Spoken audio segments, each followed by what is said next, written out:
시청자 여러분 안녕하십니까? 여기는 이영기의 독일 이야기 TV입니다. 오늘은 루카셴코는 유럽의 마지막 독재자. 루카셴코는 유럽의 마지막 독재자.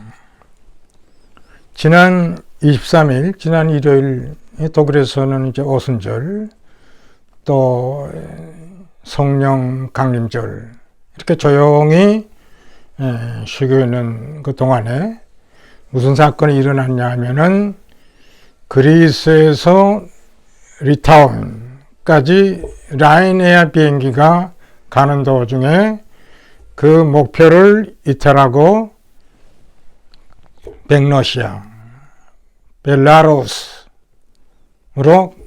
강제 착륙된 사건, 일종의 국가 테러 사건, 일종의 납치 사건.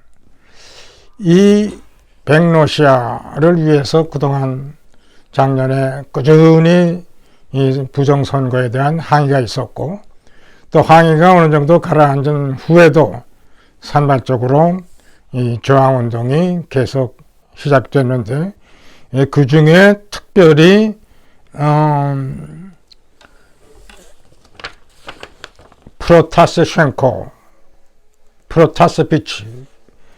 프로타세비치라는 27세 젊은 기자가 그동안 반 루카셴코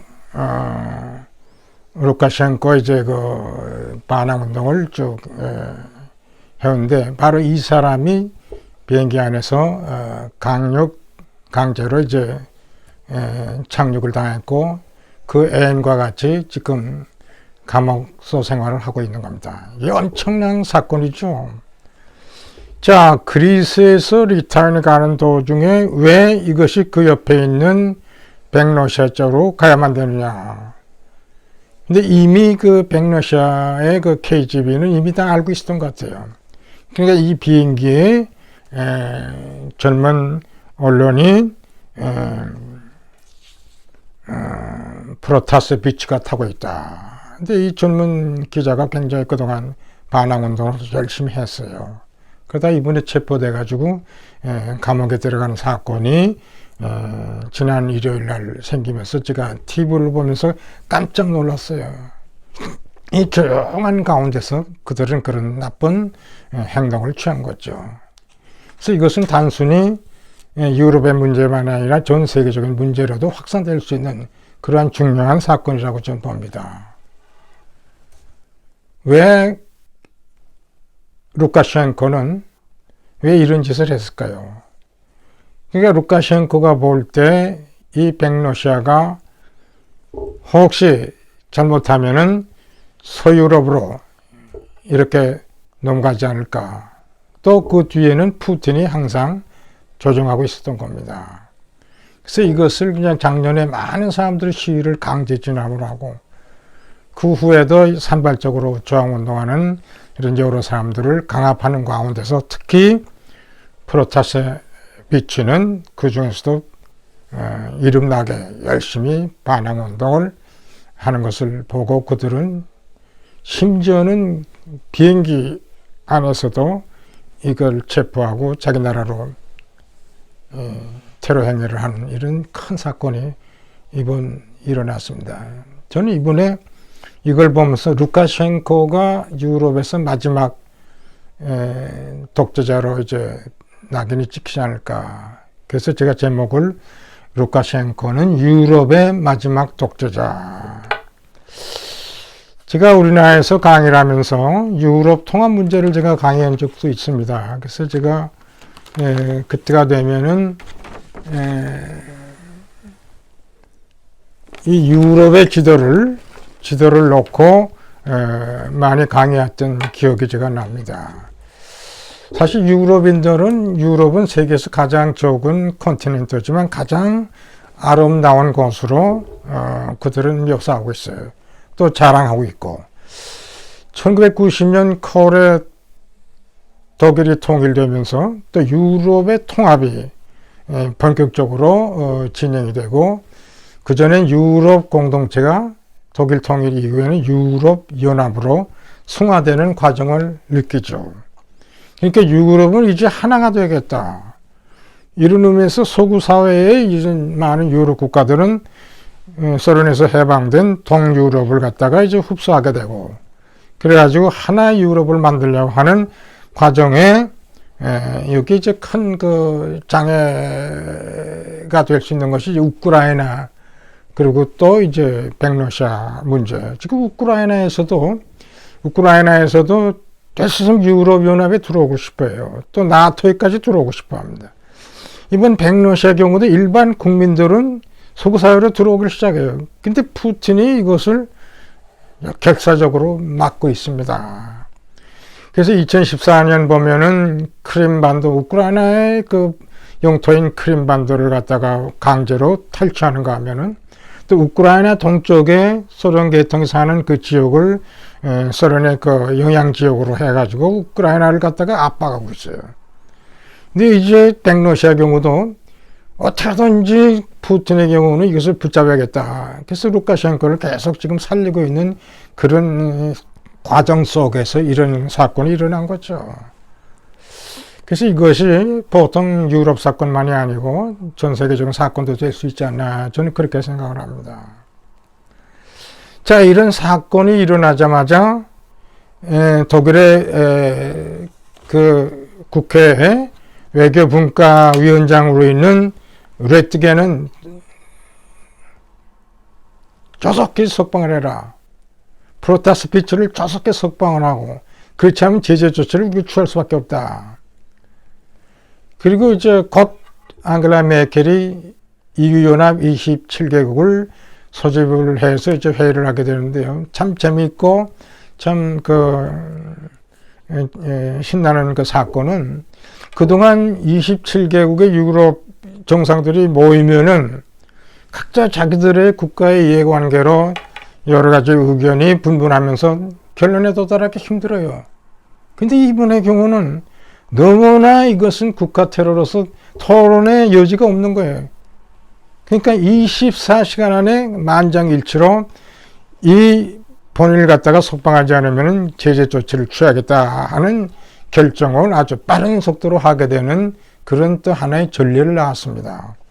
또 요 근래 포르투갈에서는 이 EU의 외무장관, 나아가서는 미국 여러 국가들과의 외무장관 회에서도 빠른 속도로 이 사람을 갖다가 석방을 하고, 그렇지 않으면 제재 조치를 취하겠다고 강력한 입장을 표명하는 겁니다. 물론 독일 외무장관 하이커 마스가 이제 그런 얘기를 이제 전파한 거죠. 그러니까 서구 사회, 민주주의와 국제법을 지키는 또 인권을 옹호하는 모든 나라들이 한결같이 이것을 비판하고 나왔어요.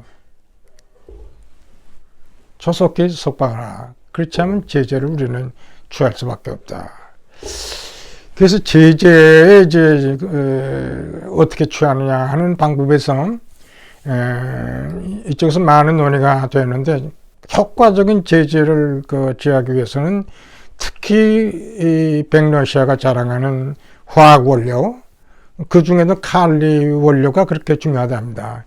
그 다음에 일반 원료, 그 다음에 이제 석유, 이런 것을 대대적으로 제재를 조치하면 굉장히 타격을 받을 것이다. 이제 이렇게 얘기를 하는데, 근데 그동안 우리가 전 세계를 보면서 그런 여러 가지 제재 조치를 취하는 걸 우리가 보지 않습니까? 근데 그동안 취했던 이 제재 조치라는 게 거의 40% 정도밖에 효과가 안 난다는 거예요. 그래서 미국의 어떤 독립기관에서 제재 조치를 어떻게 취했을 때 이것이 또 효과적인 그 결과를 얻을 수 있겠는가 하는 그 독립된 기관에서 연구한 결과, 그 중에서도 이제 멤피스 대학에 있는 미국 정치학 교수 팩센이라는 정치학 교수의 말을 빌리게 되면은, 적절한 제재 조치를 취하면서도 또 적절한 외교적인 그 수단을 취할 때 이런 제재 효과가 난다 하는 그 어떤 균형론을 갖다가 제시를 했는데, 저는 그 일리가 있다고 생각을 합니다. 그러니까 제재만 한다고 되는 일이 아니고, 우리가 북한 제재를 보면서 느끼십니다만은 특별히 큰 효과를 보는 것 같지 않는 그런 느낌이 들잖아요. 그래서 거기에 준해서 어떤 외교 정책을 갖다가 강력히 추진할 때 그 효과를 보지 않나. 근데 마침 이번에 미국의 새로 대통령 선출된 조 바이든이 이번 6월 달에 유럽을 방문합니다. 6월 10일서부터 한 15일 이 사이에 우선 영국에서 G7 회의가 있어요. G7의 정상회담. 그 다음에 이제 곧 브루셀에 돌아와서 나토 정상회담이 있어요. 그래서 이때 미국은 지금 제재 조치를 취하고 있으나만 이때 본격적으로 우방 국가들과 또 자유민주주의를 거쳐하는 이런 여러 나라들과의 이제 대대적인 대화를 이제 하게 되고, 그리고 그 후에 이제 주네브에서 이제 푸틴을 만나기로 약속이 지금 된 것 같습니다. 자, 이런 거를 가만 보면서 이번에 바이든의 역할이 이 백러시아 사태 해결에도 굉장히 큰 역할을 하지 할 수 있으니까, 그러니까 제재대로 하면서 또 바이든이 와서 여기에 G7 회담도 하고 특히 나토를 결집시키기 위해서 나토 정상회담을 하면서 이 문제를 어떻게 해결할 건가. 그래서 바이든이 얘기한 것처럼 우선 동맹국들과 우선 우리 우방국들과 합의를 하고 그 다음에 푸틴을 만나겠다 하는 이런 생각에서 푸틴이 이번 6월 달에 유럽을 방문하는데 굉장히 큰 의미가 있지 않는가. 사실 푸틴은 지금 우크라이나나 이 백러시아를 지원하고 있는, 뒤에서 지원하고 있는, 조용히 혹은 힘차게 지원하고 있는 그 푸틴의 경우는 사실 바이든보다는 트럼프가 대통령 되기를 원했답니다. 푸틴하고 트럼프하고 관계가 협상하기가 쉬웠던 모양이야, 푸틴의 경우. 근데 바이든의 경우는 제가 보기에 그렇게 쉽게 트럼프하고는 다른 형입니다. 바이든이 뭐라고 얘기했냐면은 김정은은 깡패고 또 푸틴은 킬러, 살인자라는 얘기를 했어요. 킬러. 근데 푸틴도 그걸 모르겠어요. 잘 아는 거죠. 그래 바이든이 만나자니 안 만날 수 없죠. 또 그래가지고 중립국가 주네브에서 이제 만나는 거예요. 자, 바이든의 입장은 지난 20일 날 우리나라 대통령과 만나서 70년 전에 일어났던 중공군의 개입에 대한 철저한 방어의 영웅적인 인물, 그에게 명예 훈장을 수여하지 않았어요? 이것은 중국을 견제한다는 얘기입니다. 또 그리고 우리나라 대통령이 뭐라고 그랬어요? 너 나토에 들어와, 나토가 아니라 우리 한미동맹에 들어오라 이게요. 자꾸 중국과 미국 사이에서 왔다 갔다 하지 말고. 그래가지고 한미동맹을 강화하도록 또 이렇게 그런 조치를 취하지 않았어요. 그래서 저는 그걸 보면서 이 바이든의 집권 이후에 국내 정치든 대정치든 또 안보 정치든 굉장히 현명하게 하지 않는가, 그런 생각이 들더라고요. 근데 이번에 유럽에 와가지고 또 나토를 강화하려고 그래요. G7을 통해서 자유세계를 또 민주주의 가치를 강화하려고, 또 인권의 가치를 강화하려고. 그리고 이번 백러시아 사태를 바이든 입장에서는 하나의 파렴치한 이런 행동이다. 그러니까 아주 굉장히 날카로운 비난을 한 셈이에요. 그런 가운데서 이제 푸틴을 만나서 이제 외교 협상을 하는데, 저는 굉장한 바이든의 고도로 발전한 정치 예술이 큰 효과를 좀 보리라고 봅니다. 제가 볼 때는 이 시진핑이나 이 푸틴은 저는 바이든을 무서워한다고 봅니다. 바이든은 국내 정치든 국제 정치든 세계 평화의 질서를 유지하기 위해서 유럽과의 관계를 강화하고 우리 동북아 세계에서의 우리 동북아의 안보를 강화하면서 이런 그 러시아 또는 중국에 대해서 견제 정책을 하면서 세계 평화적 질서 유지를 위해서 노력하는 사람이 아닌가. 사실 제가 그동안 늘 제가 저녁이면은 그 미국 언론 그 방송을 듣고 또 TV도 봅니다만은 지금 바이든이 하는 게 쭉 이렇게 보면은 굉장히 현명하게 하지 않는가 그런 생각이 들어요. 그리고 과거의 오바마의 전략적 인내에서 이제는 그 서로나 중국에 대해서 견제를 하면서 일종의 그 하나의 그 균형 정치, 그러면서도 전략적인 인내가 아니라 전략적인 공격으로도 나갈 수 있다 하는 이런 걸 암시를 하는 것이 지금 바이든의 국내 정책을 표방하고 있지 않는가. 그래서 저는 오히려 트럼프보다도 바이든의 정책에 의해서 우리나라가 오히려 안보를 토대로 한 우리 평화정책 또는 우리 통일정책에 많은 도움을 되지 않나, 이제 그런 생각까지 제가 해보게 되는 거예요. 자, 이 바이든은 쭉 보니까 그 사람이 30년 이상의 상원의원 경력을 갖고 있어요. 또 8년 동안이나 부통령의 그 경력을 갖고 있어요. 그러니까 직업군입니다, 제가 보기에는. 완전히 직업정치네요. 직업군이 아니라 직업정치네요. 그래서 역시 그 많은 그 정치 현실을 그동안 많은 또 외국인들하고 만나고 이런 정치 경력이 많은 것을 가진 바이든이 이번에 대통령이 됨으로써 오히려 세계 평화 질서를 위해서 큰 역할을 하지 않는가. 제가 볼 때는 시진핑이나 푸틴은 바이든을 저는 무서워하리라고 봅니다. 무서워하라고 보고, 이번에 이 백러시아 사태, 루카셴코가 이제 마지막 독재자로 지금 푸틴을 믿고 일어납니다만은 이번에 유럽연합에서의 일치된 행동, 또 미국과의 밀접한 관계, 이런 것이 상호작용하면서 큰 그 힘에